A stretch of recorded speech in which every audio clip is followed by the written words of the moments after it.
Senang sekali bisa berjumpa dengan jemaat melalui kesempatan ini.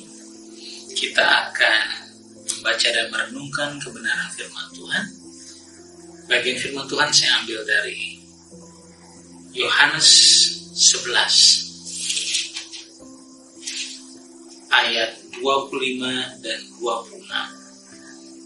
Jawab Yesus, "Akulah kebangkitan dan hidup. Barang siapa percaya kepadaku, ia akan hidup walaupun ia sudah mati. Dan setiap orang yang hidup dan yang percaya kepadaku tidak akan mati selama-lamanya." Percayakah engkau akan hal ini? Tema renungan kita saya beri judul Hidup Walaupun Sudah Mati. Semua orang telah berbuat dosa dan telah kehilangan kemuliaan Allah. Tercatat dalam Roma 3:23. Dan upah dosa ialah maut. Roma 6 ayat 23. Maka setiap manusia tidak dapat menghindari kematian kekal karena telah terpisah dari Allah.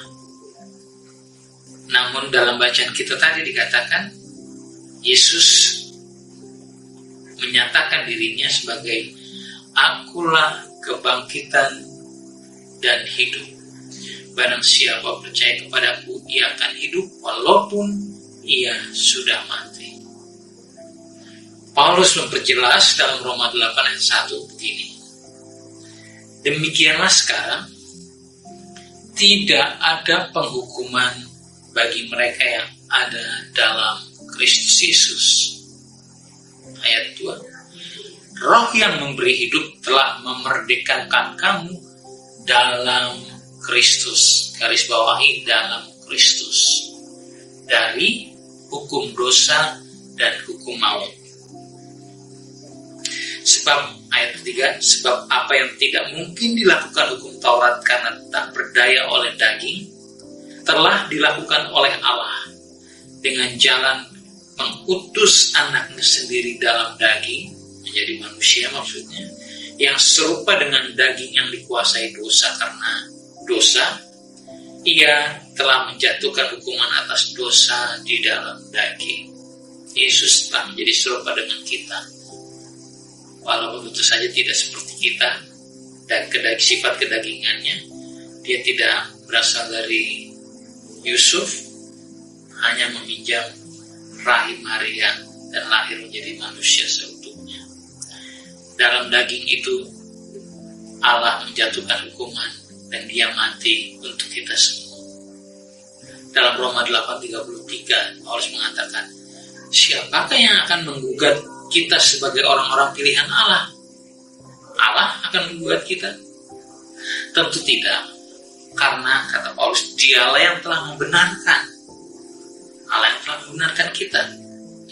Siapakah yang akan menghukum kita? Kristus Yesus?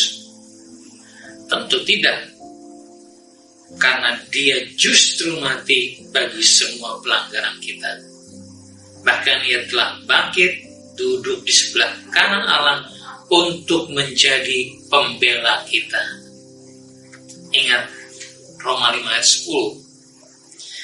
"Jikalau kita ketika masih berdosa," dengan jelas dikatakan Roma 5 ayat 10, "sebab jikalau kita ketika masih seteru, masih bermusuhan dengan Allah, diperdamaikan dengan Allah oleh kematian anaknya."